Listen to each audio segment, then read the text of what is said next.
Baby, I'm all about that goss. You know that's right. The divas are giving shows.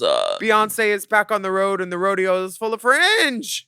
And we want to protect and connect the dolls. And the economy is holding on for dear life. Tariffs are a mess and we're sick of it. Plus those DMs about butthole butlers and trade. Take some time to remember and honor our sister Jiggly Caliente. Yes, we do. This one is for you, Jigglyana. Shall we do it? Let's go. M. Oh. M. Mom!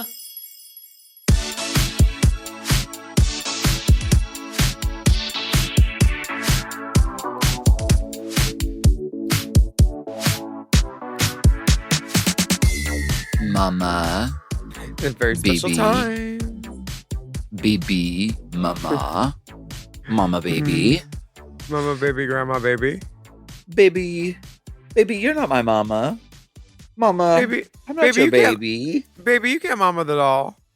Mama, Mama, we you want to can't welcome you back. Mama, you can't yet Corey King the again. baby. My mom made baby doll, Fox. Oh my God. Corey, Koreigh. Have you seen that character?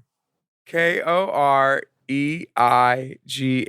Corey. It's like it's like soft white girl character that she's doing.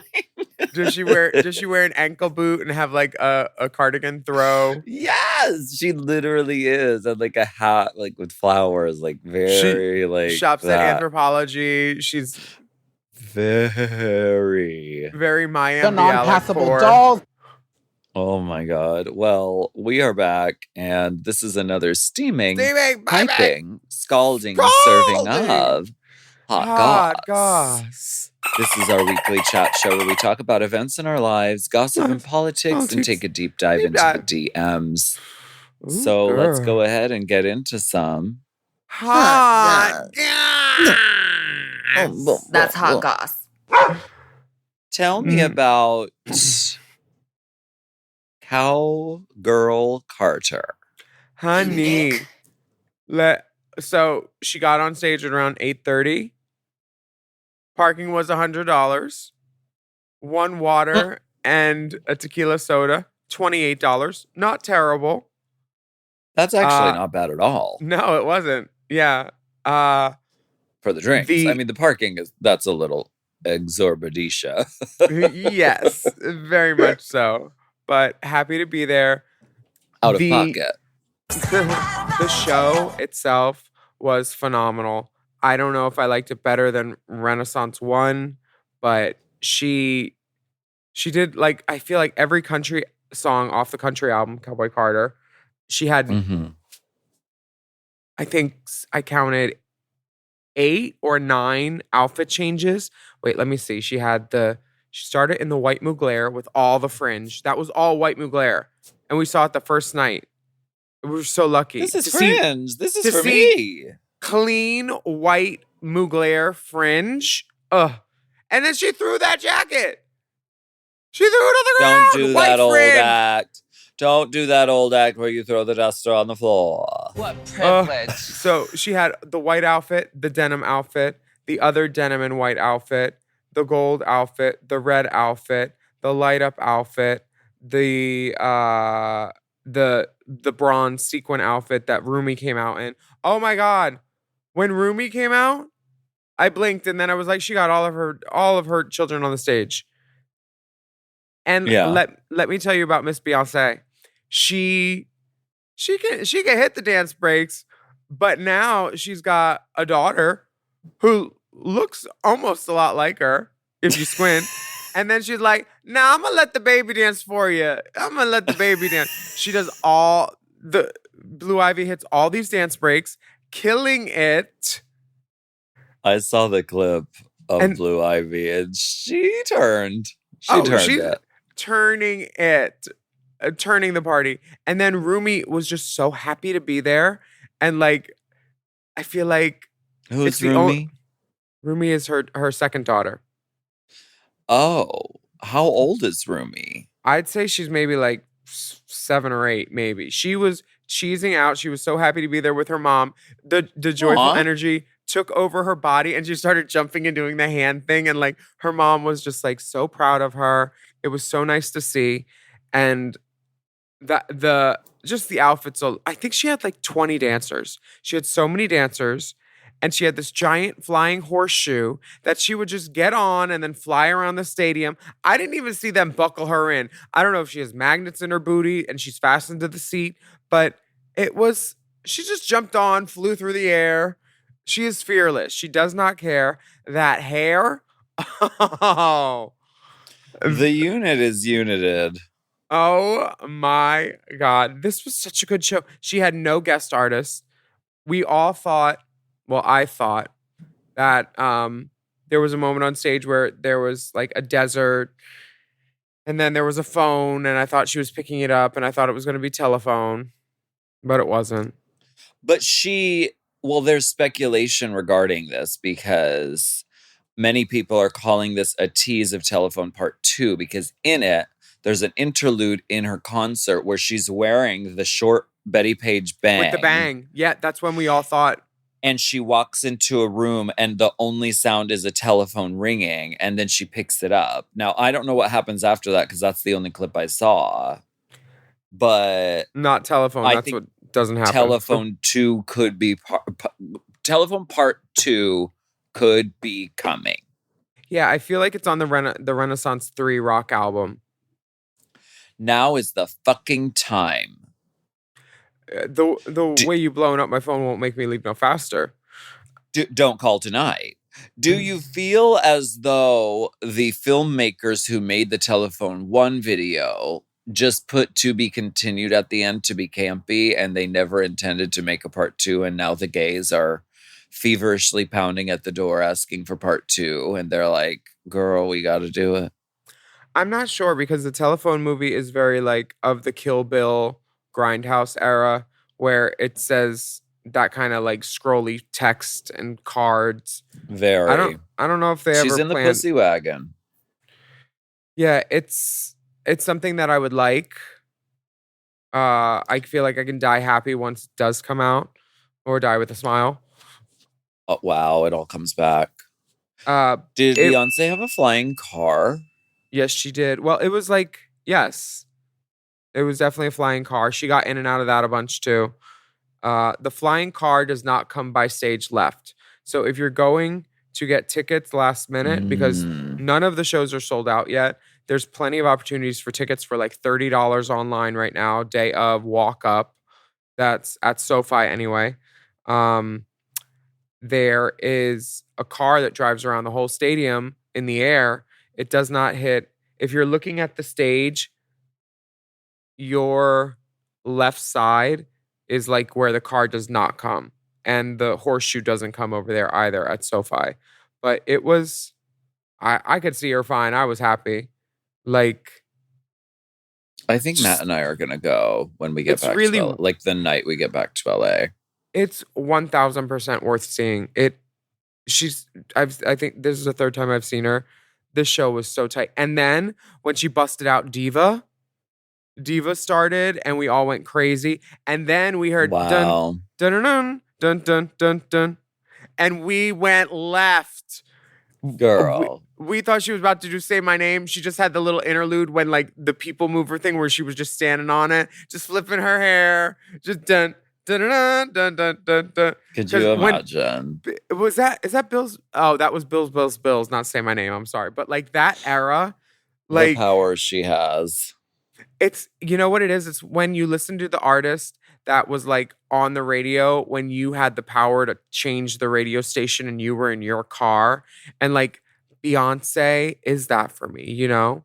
Like for sure. Bootylicious was the song that I turned on every day when I got in the car when I was 17. It was my jam. And you've lived your life by the morals of that song ever since. It must be jelly because jam don't shake. I mean, hello, thick thighs make the dick rise. Honey, speaking of thick thighs, I hear the girls will be out with their thickest of thighs for Divatronic Mayhem at the $3 bill on May 2nd. We're doing it. It's destiny, Mother said. monsters go up, and that is our job. And so this is the time, this is the hour. This episode, we're recording this on Wednesday, so this will be coming out on Friday when the actual show is. And it's, we are in that Divatronic mode. It's sort of, a tornado of activity, and there's a lot to be done and a lot of people and a lot of moving parts, but the music is so great, and it's going to be a really good one. Alaska Cadabra. Alaska Cadabra. Anus ooh la la. Jokes.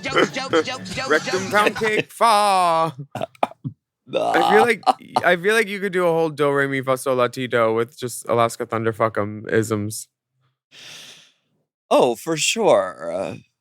Are we? A is for anus, B is for Buffalo Bill's Barnyard Buddies, and that would be like such a quadruple word score. Buffalo Bill's Barnyard Buddies. That's 4. I've never actually played Scrabble, and like. Well, I mean, no, that word. Like, have you ever played Alphabet, or you just like go back and forth? No, it's Alphabet. It's like you choose a topic, so you would be like, okay, let's do like New York City, and we go A to Z, and you and I would go back and forth. So like A, you would say Apple for Big Apple, yes. B, I would say bum fights. Jesus. No.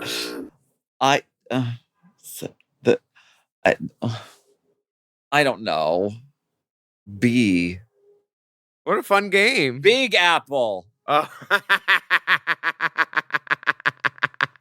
would do that. You saw my apple and made it big. But if like you're playing that game and you say something that is like alliterative, so you have like the first word is a B, but also the second word, like then you would get 2 points. Ooh, I love it. Although it's not really a point system, it's just anyway. Divatronic. Well, I mean, it all comes down to the lip sync, I think, in the end. It does. Why don't we take a break? But first, we have a rainbow spotlight. Ooh, and you know what? What? Last week during our rainbow spotlight, we have a retraction, everyone.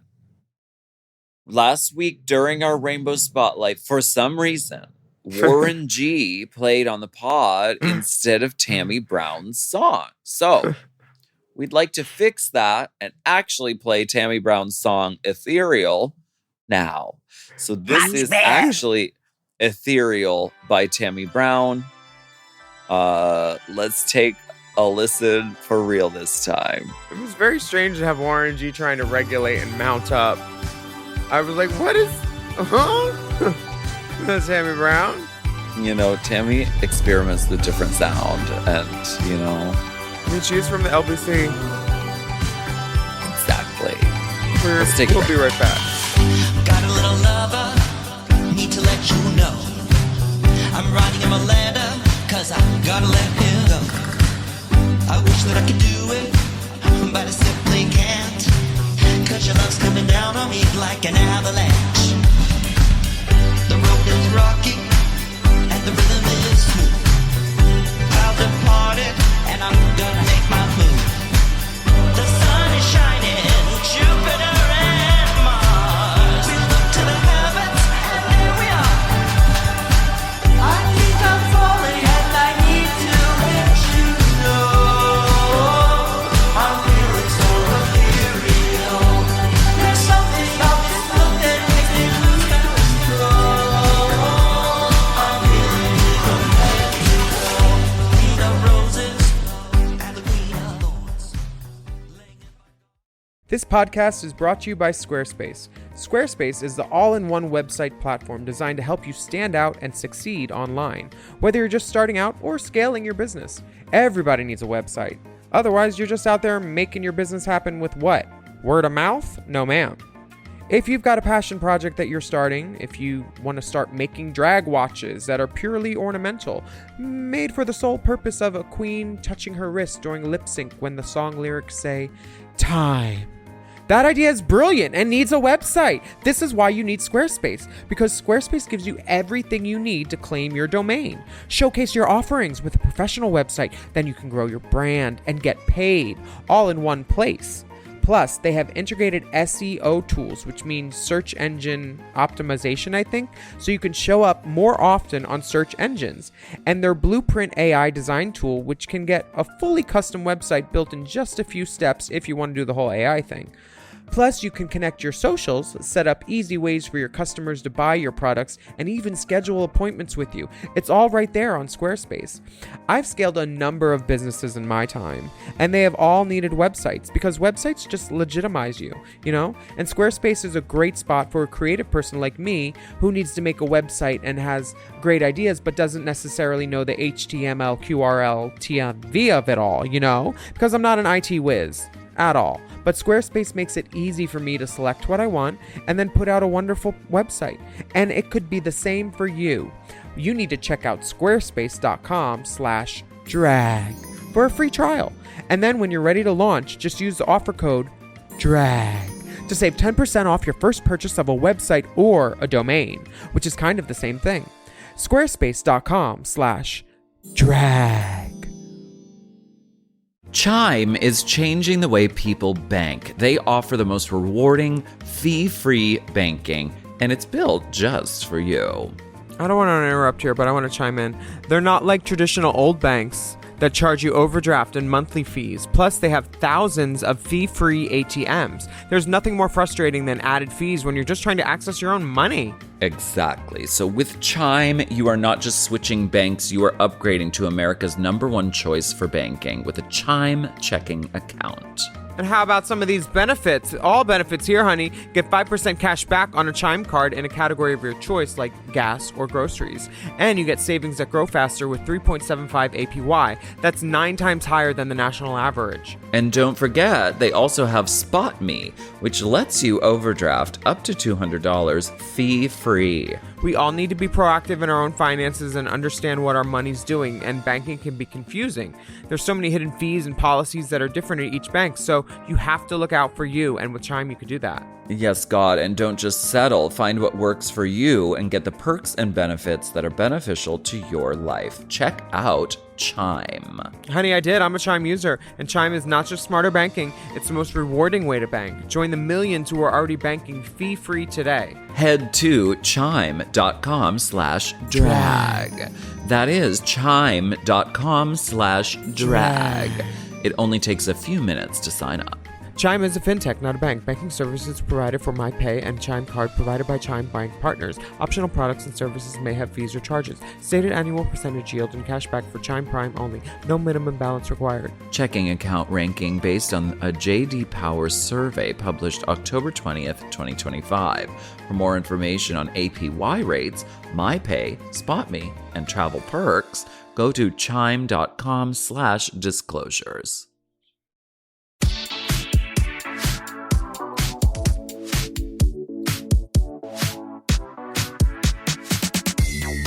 And we are back.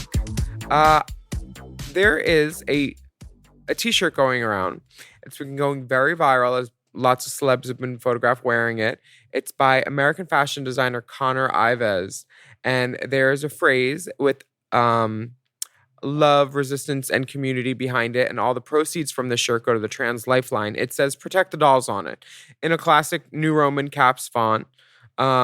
It's like, I think $70 or so. I bought it from this this company where all the proceeds go to the Trans Lifeline. They have a lot of these on Amazon for real cheap for like $14 prints, but like those proceeds don't do go the towards fake it. one. I could see how this could be seen as like performative activism, but like having somebody like Pedro Pascal wearing a shirt that says protect the dolls, that's like a viral moment. It's showing like support for the trans community on a really huge like scale. Like he's a major A-list celebrity. So making, making the issue of protecting and, protecting the existence of trans people, making that a hot button topic is important now. So, I mean, yes, I do agree that like it does need to go beyond just buying a $70 t-shirt once, but like this is how movements start. And so there's a trans trailblazer. She's a filmmaker, songwriter. Her name is Star Amarasu, and she launched the limited run of t-shirts featuring the phrase "Connect the dolls to their dreams." She wants to foster a relationship with trans people, opening doors, giving access, teaching skills, and connecting the dolls to the things they want and need to see their dreams come true. Yes. I also love Star Amarasu's Connect the Dolls to Their Dream shirts. In fact, where do we get those? Let's get those. I think you can, there's probably a link on her Instagram, which is Star Amerasu. And she has all different fonts on her shirt. I like hers better, actually. I like the shirts. They're kind. I mean, we kind of do connect the dolls to their dreams in some cases. We do. I'm glad to say that we're not just buying t-shirts and we're actually doing stuff too. Yes. One of the dolls that definitely succeeded and found her dreams and got to the very top of her field. We have to talk about Miss Jiggly Caliente right now. Mm-hmm. She was, I visited her last week in the hospital and she was very well cared for. She had a big sign that said she, her above her bed. Everybody was respecting her. I showed her some videos of Lady Bunny face down, drunk and high on a picnic table from $3 bill the night before on Sunday night at Easter, because I went to see her on Monday morning in full high whore drag from the night before at Easter. And we were showing her the videos, and she knew I was still in it from last night. And I asked her about if she liked my hair, and she blinked once and said she did. And then it was a moment where I told her she could borrow my hair when she got out, and she did her jiggly thing and she rolled her eyes at me and then shut them. And I was like, bitch, rolling your eyes at me? I just offered you my hair. She was jiggly till the very end. And one of my favorite moments with Miss Jiggly Caliente was when she got on Pose. I sent her some flowers and it just said, "You must have a television. Everybody's going to recognize you." God. Because from all of like this girl, this is a woman who, when she was in first grade, stabbed somebody through their hand with a pencil, led through the other side of this kid's hand because he was making fun of her and he wouldn't stop, and the teacher wouldn't stop either. So Jiggly took matters into her own hands and stabbed somebody at first grade and got expelled from school. You did not want to fuck with Jiggly. Jiggly put sugar in gas tanks of ex-boyfriends. Jiggly was not to be fucked with. And a lot of times people fucked with Jiggly and they thought that they could get away with it, but they couldn't. Like on Drag Race, she literally, we always talk about the letter under her door that she knew she was going home the morning that she lip synced. And she was so passionate that even when she was screaming about production, they were like, "We have to use this. We'll just bleep the part where production looks culpable for, a misstep." And then she started hosting Drag Race in the Philippines. Like, she got to the top of her field. She did it all. And I understand if she was tired and she was done and she was ready to go. And she'll always be young and beautiful. And she will always be in our hearts, and we can watch her on Drag Race Philippines, Pose. When we miss her, we can listen to the voicemails that she sent and the shady audio recordings, because we all have them. She always had a slick comment. She never not had a slick comment. It was always in a DM. Like if I saw a DM from her, I would, with a big chunk when I woke up the next morning, I'd always open hers first, because she always had fucking something slick to say.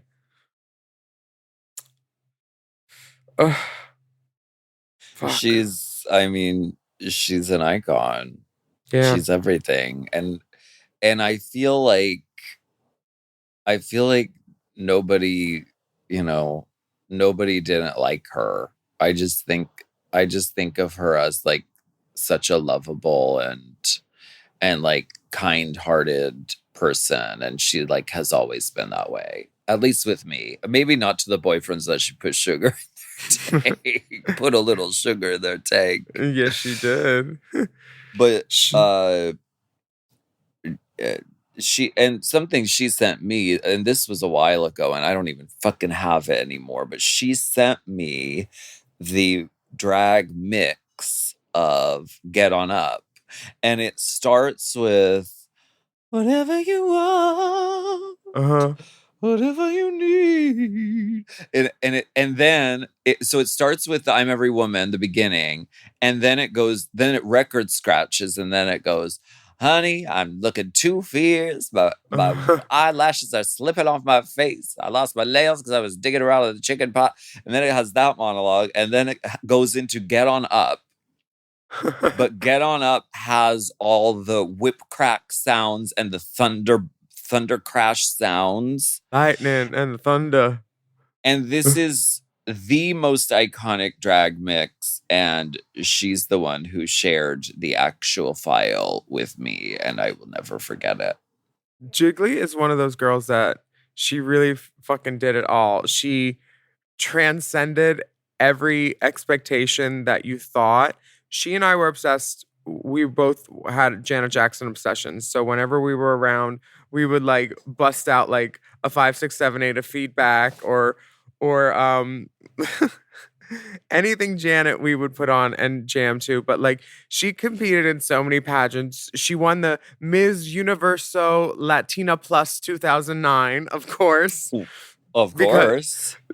Because she used to say, and I don't know if I can say this, but if I'm quoting her, I can. She would say that Filipinos are the Mexicans of Asia. And I don't know if that meant that they looked like each other or if it was like their music were similar and that's why she could do the pageants. But she also competed in Miss Asia America 2006, Miss Mexico New York 2008. I think it has to do with the language. Because you couldn't understand anything she was saying. She always had that goddamn lollipop in her mouth. Well, because when I was watching Drag Race Philippines and I was hearing the language, I was like, wait, I like recognize a lot of this because a lot of their words are Spanish because they were colonized by Spain. And so there became this like mixture in the language. Mm-hmm. And so, that is accurate. It's very Pitbull. She's so look at this fucking... Is this her promo picture? Her promo for All Stars. She was all in orange. With this... I just remember when she sent me this picture, the hair. I was like, oh, bitch. This side-swept blonde? She went away to... She is not the one in this photo. She borrowed a bunch of stuff from me when she went away to All Stars. And she had it for over a year. And I was like, girl, are you ever going to give me my shit back? She needed them. She was like, oh, it's at PEG. You can go and get it anytime you want. I was like, I'm not allowed there, girl. And but I eventually got it back. And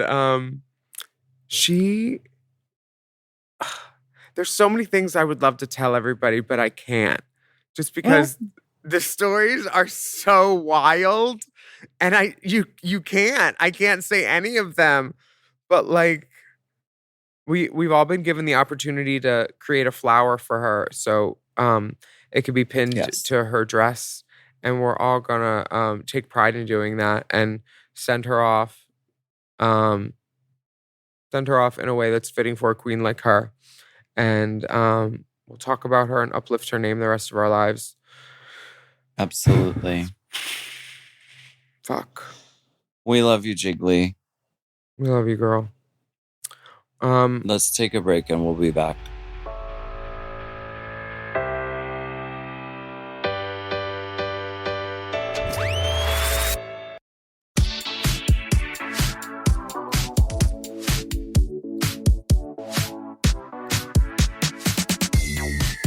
are back. There is a lot brewing. Do you feel like we're on the edge of a revolution? Well, I hope so. I feel like something's coming. You can only sort of shit on people so long before something happens. Before you they're know like, what I mean? this isn't a nourishing moisturizing mask. There's no peptides. Only raise the temperature on the lobster pot so long before the lobster gets out and says, "What the fuck are you doing?" Yes. So I certainly hope so. I mean, I think we are poised for a revolutionary moment, and I think it has to do with the ultra rich playing in the faces of everybody else. I mean, they've undermined democracy and politics to the point where it's like a joke now. And so that was sort of our only way of like having power for ourselves being like the rest of the 99% of people. And so, yeah, I mean, I think it's time. I think it's coming. I think it's time to let's get political, honey. Let's get political. Political. I want to get political. Yes. How am I going to get in you drag? You sound just like Tony Basil. Am I going to... Tony Basil? Yeah, she's an 80s pop sensation. No, hey, I Mickey. know. How am I going to get in drag? You know what? My excuse for not getting in drag on the pod was always, I'm doing 8 shows a week. Now I'm not doing 8 shows a week anymore. So what is my new excuse going to be for not getting in drag on the podcast? You know what? I'm a lazy bastard from hell. Does that work? All you have to do is wear somebody in drag, like Titus Burris is on your shirt as O'Mary. You know what? We'll just have to see when I do get in drag. See something, say something. I'm very over being told when I have to be in drag and when I'm not, like by anyone. You know what I mean? Like, listen, I'm 40 years old. Like sometimes like I'll get an interview request for something and it's like, yes, must be in drag. It's like, why don't you get in drag? What are you talking about? Do you tell people you are interviewing what to wear ever? That is insane behavior. I said what I said. Do you have a bunch of email requests every day from, we'd like to pay you $2,000 for a podcast opportunity with Chelsea Handler? Girl, they get us all, don't they? Okay, so I tried to do one and I set up the pre-production call for it. Willam, it's a scam. It was for Chelsea Handler, and she had just done Delta Show, so I was like, "Oh, she wants us as guests now." Oh no, it's a scam. They fished you, fish. I sign on to some Zoom call, and I see like a meeting room with all these random people that looks like couches, and like I was like, "This looks like somebody's office somewhere." Like, this is not a casting office, and then I hung up, and then they're like, "Oh, we're back on the line. Come back." They emailed me again, and I was like, "You were on a Zoom with them?" Yes. The scammers? Yes. And what happened? They didn't want me for their podcast. The scammers didn't even want you? No. I was all ready to be interviewed for Chelsea Handler and to be like, listen, bitch, I was on your show in 2008 and you were mean to me. And then just hang up and leave. And then they didn't even want me. What the fuck, dude? I don't know what it was. That's so scamish. But they're like, we'd love to share the opportunity to talk about your drag and your story. And I was like, oh, okay, Chelsea. But not at all.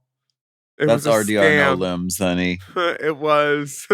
It was. I felt stupid. I felt played.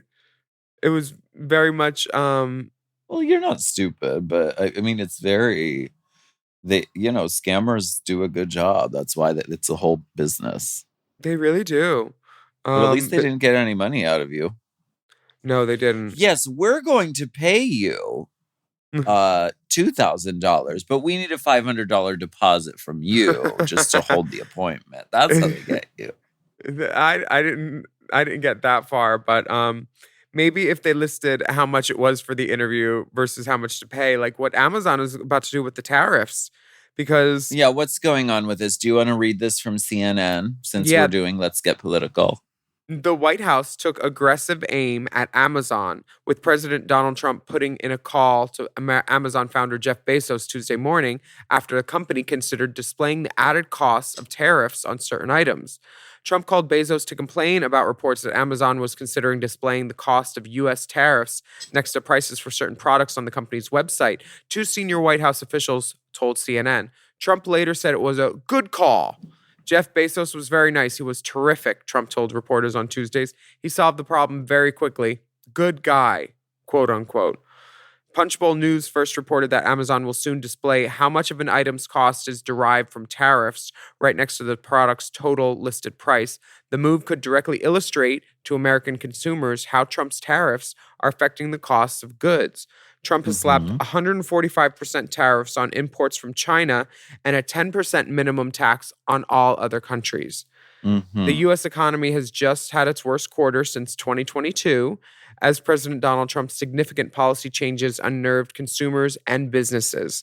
The Trump administration has been on a chaotic tariff spree over the past several months, escalating trade tensions with China and unsettling Americans. Most economists say Trump's monumental bid to reshape the global trade is likely to send inflation climbing in the United States and even trigger a recession. The president, of course, deflected blame from the weak figures and reflected in the first economic report card of his second term. He said, "Our country will boom. We will have to get rid of the Biden overhang." What the fuck is that? "This will take a while. Has nothing to do with tariffs," all caps. Like that makes it different. "Only that Biden left us with bad numbers. But when the boom begins, it will be like no other," all caps. "Be patient."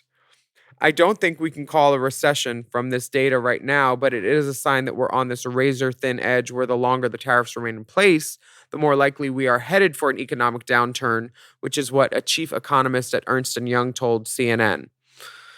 I stopped shopping at Amazon when that boycott thing came out, and I haven't started again yet. Yeah. And apparently UPS has laid off 20,000 drivers because other people aren't shopping at Amazon. And Target has had its lowest reporting quarter since it started going up in popularity, I think. Love. So this is good. If we put our money where our mouth is, it might actually work. And,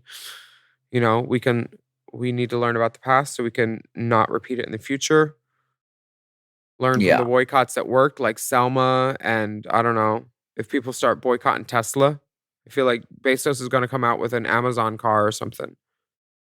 Well, I'm getting rid of mine. I mean, I haven't been in LA to do so, but as soon as I get back, I'm getting rid of that.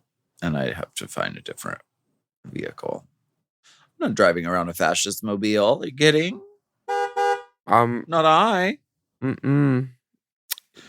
Yeah, I had to. Why don't we go ahead and take a break, and we'll be right back.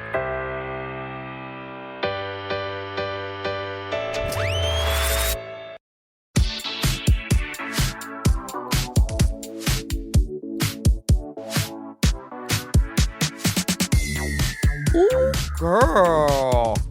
Oh. I thought I saw Boo Boo Bear in that cave. I saw bats in the cave. Mm-hmm. I saw stalactites. There are snagtites. Stalagmighty. This is the moment. Where we go spelunking, unking, deep inside the DMs. This message comes from Mary.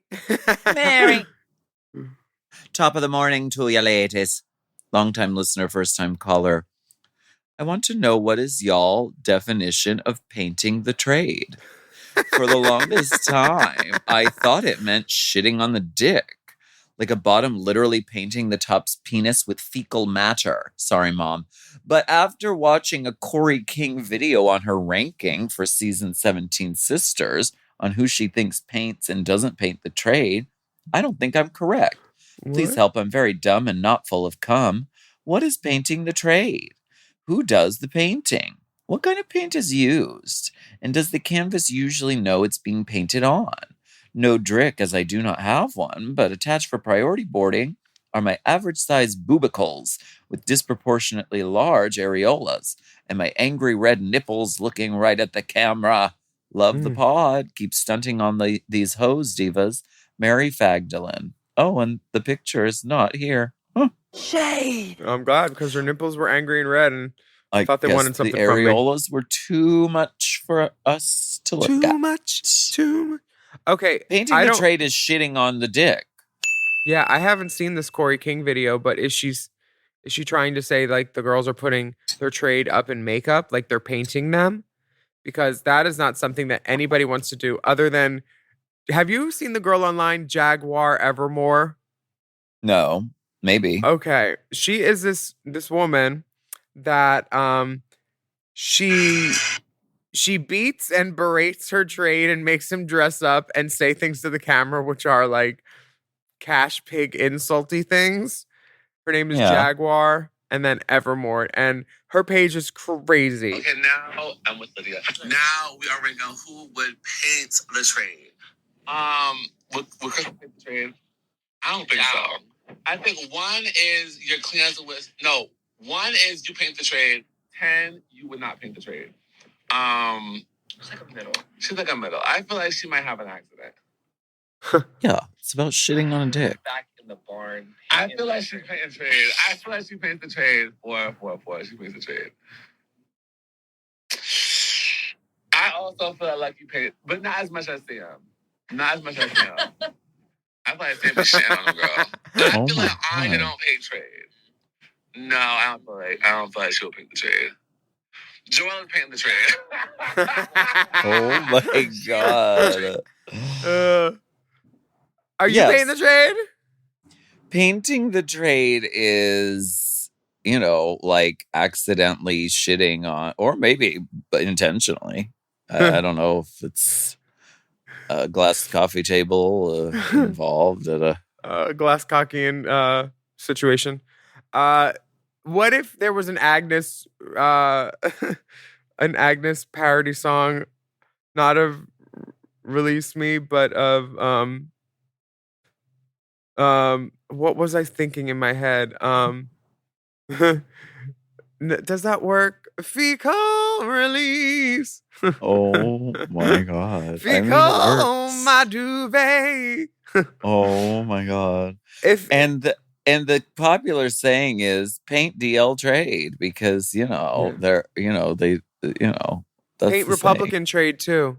Yeah. Paint them. Paint them, girls. Shitting on these hoes. I be shitting on you, ho. Why don't you read our next letter? Okay. Thank you, Mary Fagdalin. From D. Thank you. Hello, Willam, Alaska, and beautiful listeners out there. I wanted to get your opinion on something. This might be a good let's get political topic. Who knows?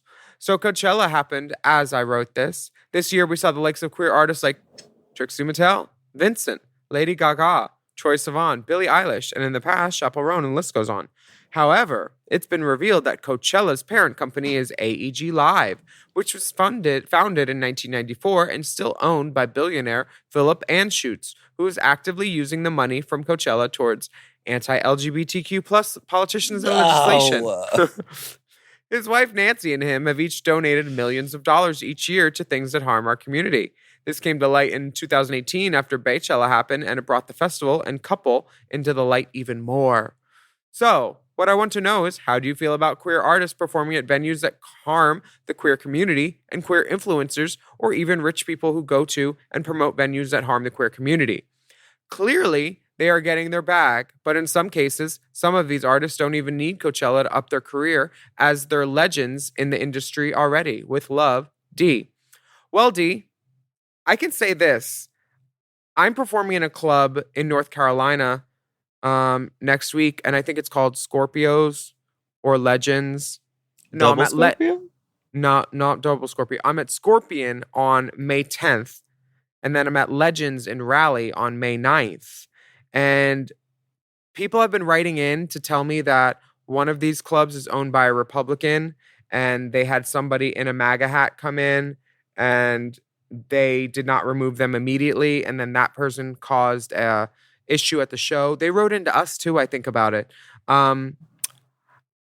People are telling me this is not a good look to be going there. It's a MAGA owned club.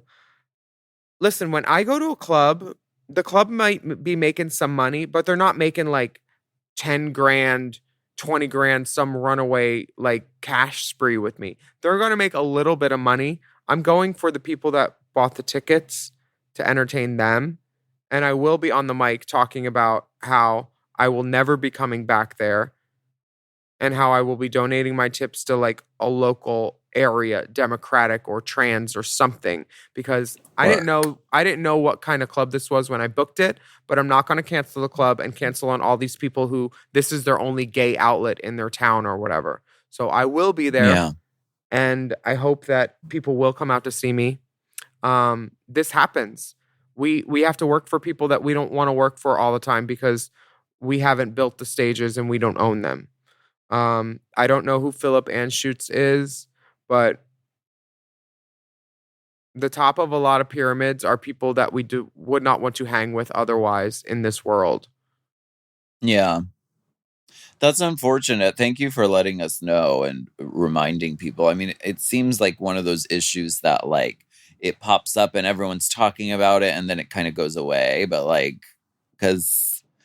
yeah, it's good to keep an eye on what the parent companies are of things. And now that good to keep an eye on that. Honestly, now that I've seen Coachella firsthand, I would say stay at home and watch it on the live stream or the YouTube, because if you pay for VIP, you're nowhere near the stage. You're behind all the general admission to the left and then behind a pay booth thing for like booth and bottle bitches.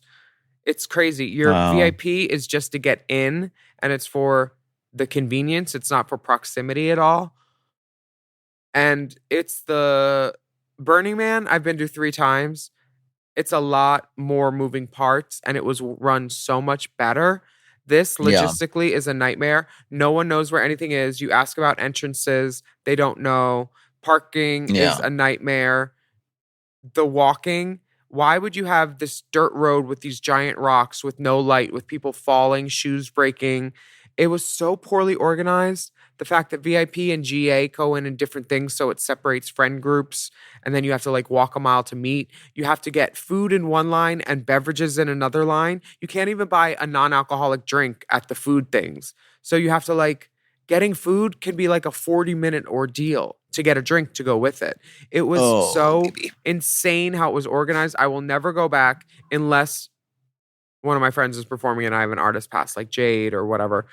It was so poorly organized and disappointing. I'd much rather watch the YouTube and just go to the parties and not pay this Philip Anschutz any money. Well, our next message comes from A. Dear Alaska, Willam, and maybe Big Dipper Naomi, or whomever you may have brought onto today's faggot entertainment hour of the week. That is the official title. That's our LLC title. FEHOW. It's practically the only tariff and lie-free product one can access in this cross-wearing trollop KKK Levitt hell we've been living in. To her, Caroline Levitt, press secretary, I say, big girl, while you all in bare feet, walking down a dirty street, keep your shoes on, honey, to make that money, 'cause your toenail dragging and it sure ain't funny. Anyway, sheesh, sorry, got a bit heated, long-time writer, first-time listener, always time for a cocktail. I must tell you that by Thursday evening, I am practically parched, starved, and literally almost deceased from the lack of cum dump concierge chronicles during the week. My day brightens every Friday when the update finally comes. But, and it's a big but, I've got a proposal to pump up the pageant of piggish pleasure. I would like to call for a new position to be added to the job board. I think this job is vital to the sexy, sweaty soirees that we see in all these seedy motel rooms. I call them a butthole butler, the BB. Oh. Whereas the CDC, Cum Dub Concierge, is responsible for check-ins, logistics, planning, and more. A butthole butler is the pig bottom's closest ally. They are there to make sure that hole is right, ready, and raring to go. They have new sheets, poppers, RIP, toys, tricks, another hole, a soft throat, and more that any top may need to get that bottom what they want. Maximum loads for maximum moans. Please help me fill this gaping manhole of a gig. We must protect these cum dumps at all costs. Our democracy depends on it. Tasteful ass pick attached for priority boarding, and yeah, you better eat it. Okay. Oh, this man is a bottom himself, and I can tell by the way the towels are folded, and they all match. He has 1, 2, 3, 4, 5, 6, 7 towels visible in this picture, and they're all folded like you would in a hotel with like origami washcloths over the hand towel, over the bath towel, over this isn't the her fuck house. towel. This is an Airbnb. You think? Yes. Look, there's that little wooden thing on the bathtub, the little thing that goes across, and you put like your book and your glass of wine on there. That is used only for staging purposes. Nobody uses that thing for real. Faggots. If I have a glass of wine in the tub, I set it on the edge. Maybe this doesn't have edges. If. When. I'm looking at the soap holder, though. The soap holder is staged. He has his laptop plugged in the bathroom. He's traveling. This is an Airbnb, I think. Yeah, I think you're right, too, because he has his little electric toothbrush and there's nothing else on the cabinet. Nothing. Yeah, other than probably load remnants from this whore.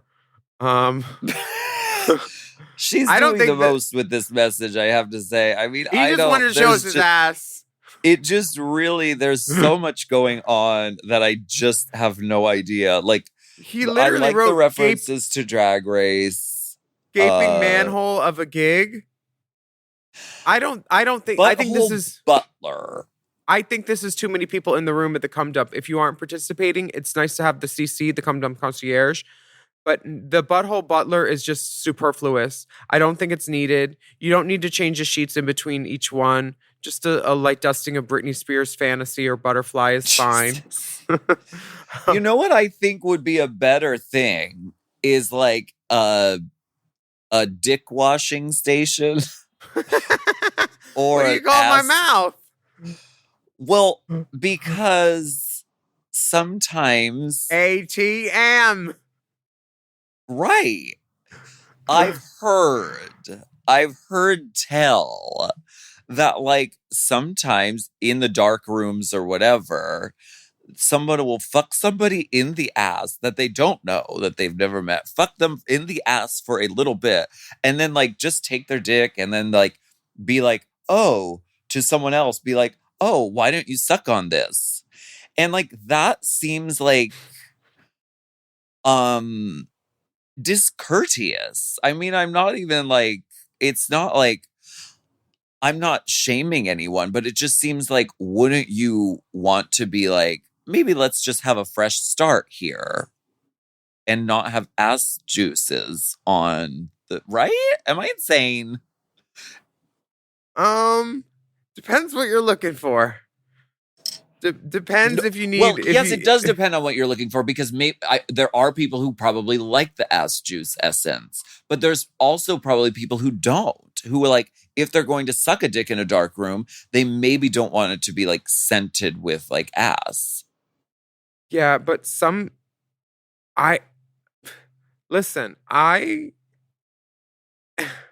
ATM is fine as long as you are the only banking institution on that member. That's what I mean. In my opinion. Yes, if it's your ass, you trust your ass enough to know, like, okay, I'm good. But like, if it's a situation where there's other people. You don't know how well they cleaned out. You don't know where they're ranking on Corey King's Paint the Trade listing. Yeah, honestly. But I don't see how the Butthole Butler would be able to process all this information and let people know. She would be on the lookout for paints. Painting. Okay, do you remember there used to be a place called Blow Buddies in San I've Fran? heard of that. So it was, yes, I've heard of that.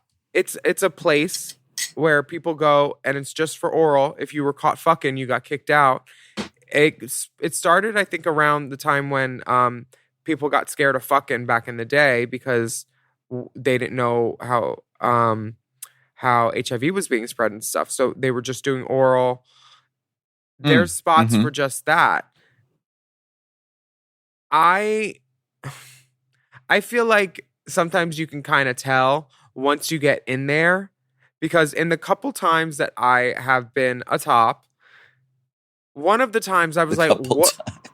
I was like, what is this? What am I feeling? Are these grape nuts? Captain Crunch? And then I was like, oh, I know exactly what I'm feeling. Yeah, it was a straight friend, and he decided he wasn't straight now in his 20s all of a sudden, and he was hanging out with me, and I was like, okay, we're gonna do this, and I was like, oh God, I didn't want to pull my finger out because I knew what was behind it. So I kept my finger in this guy's ass for over 20 minutes while I blew him because I did not want to pull it out. And then when I did, I shouldn't have. We needed the Butthole Butler. This is the job of the... You know what? Do the fucking Las Culturistas talk about shit like this on their podcast? Because they're interviewing Tina Fey. They're interviewing fucking President fucking Joe Biden. Like, and now they have prestigious A-list guests. Do they talk about shit fingers on their fucking gay podcast? In the past, they have. What? Oh, in the past they have. In the past, so they were laying the groundwork, but I bet they don't now. So you know what? Now that they're we on Bravo. love the Las Culturistas. I would love to have Tina Fey and prestigious guests on our podcast one day, but we are just laying the groundwork of talking about shit fingers now, so that in the future we can book Oprah Winfrey, Beyonce Carter, Knowles on our podcast.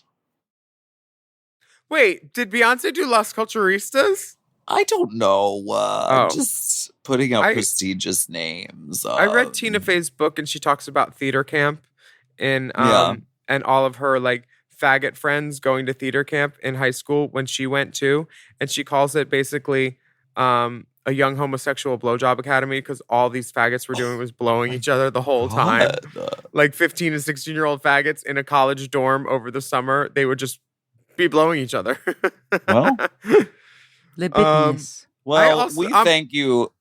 Yeah, What? we do thank you. We thank you so much. Thank you. We thank you very much. And remember, we're taking a short break from new content on Wednesdays until Drag Race All-Stars Season 10 premieres. So we're going to be back with our Runway Rundown episodes, our YouTube videos, and full recap podcast talking about shit on our fingers every Wednesday, starting again on May 14th. We'll see you then. See you and we'll see you on Hot Goss. Yeah.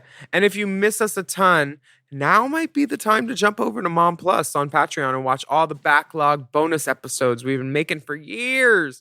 Check out that content at patreon.com/Mom Plus and open your world. Do it. The Bareback Butler, or what's it called? The Butthole Butler? Butthole Butler. Bareback Butthole Butler. We want to hear from you, so email us your questions. We have not had a ton of questions lately, so this is your time. Send us your short, Big Dipper has emphasized this. Short, quick, interesting stories All caps. and questions. He learned from Trump's tariffs notes. We know you want to hear us read them. That's true. So now's the time, because you could really get in. Send in your DMs to racechaserpodcast@gmail.com.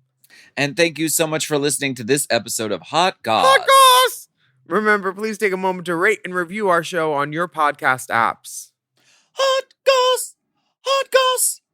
And a shout out to all of our Mom Plus Gold subscribers who are listening to this episode ad-free behind the Good Pussy paywall. Again, to sign up for Mom Plus and Mom Plus Gold, please visit patreon.com/momplus. Mom Plus. Follow us on Instagram at The Only Alaska 5000, at Willam, at RaceChaserPod, at Mom Podcasts. Stay safe out there, everybody. And we will be back next week with another steaming Golden serving of the wickedly talented Hot Goss.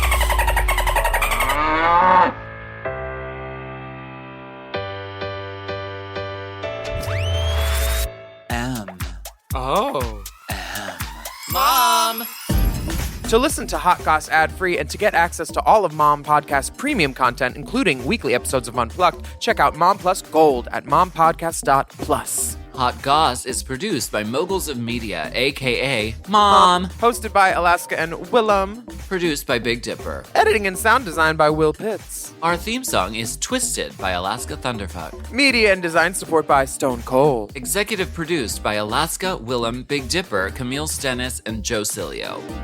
I do have a drag name of the day. Ooh. Her first name is Kenya. Kenya. Her last name is Blamer. Can you blame her? Can you blame her? I love it. I love it. Hey, it's Paige DeSorbo from Giggly Squad. Okay, wait, have you ever had one of those moments where you're like, I should be doing something fun tonight, and then you just don't because you don't have what you need? Because same. But recently I've been trying to be more of a yes person, and honestly, Amazon Prime has been enabling that energy.